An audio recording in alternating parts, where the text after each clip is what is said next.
Chaudhary Mashrubhai Nandi seeds private limited company વતી આપ સર્વ ખેડૂત ભાઈઓનું હૃદયપૂર્વક સ્વાગત કરું છું। આજે અમે દુધવા ગામે થરાદ તાલુકાના નંદી 75ના લાઈવ ફિલ્ડ ઉપર ઊભા છીએ। ખેડૂત જોડેથી નંદી 75નો અભિપ્રાય આપણે જાણીએ।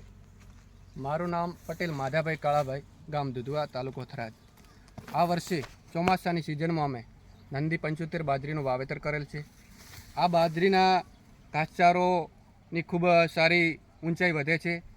એને ઉપર કણહલું જે આપણે ડોડો કહીએ એ પણ ખૂબ સારું, મોટું, ભરાવદાર અને પહોળું અને દાણાદાર આવે છે।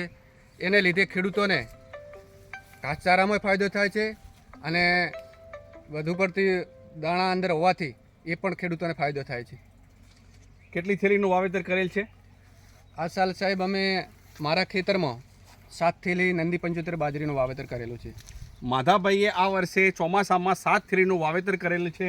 આપ દરેક ખેડૂત ભાઈઓ જોઈ શકો છો, આછું વાવેતર હોવાને લીધે 1, 2, 3, 4, 5, 6 અને 7 એક જ દાણામાંથી 7 ટીલર આવેલા છે અને 7-7ના તમે ડુંડા પણ જોઈ શકો છો, એક સમાન ઊંચાઈ પણ જોઈ શકો છો। તો આમ માધાભાઈ, તમે આ વર્ષે નંદી 75થી ખુશ છો?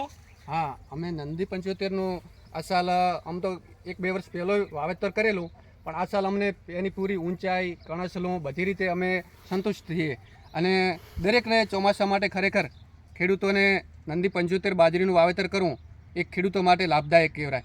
કારણ કે એ ચોમાસાની અંદર વરસાદ હોય, પવન હોય તો પણ તેની સામે ટકી રહેવા માટે સક્ષમ છે બાજરી। એટલે એને લીધે સારું વળતર ખેડૂતને પણ મળી શકે છે। ઘાસચારામાં બી, બાજરીમાં બધી રીતે ખેડૂતે સારું વળતર મળી શકે।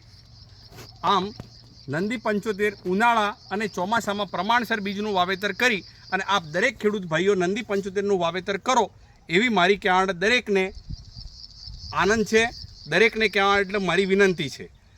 ત્યારે રવિ પાકમાં શિયાળામાં રાયડાનું વાવેતર કરો તો અચૂક નંદી 300 હાઇબ્રિડનું કરી વધુમાં વધુ લાભ મેળવો।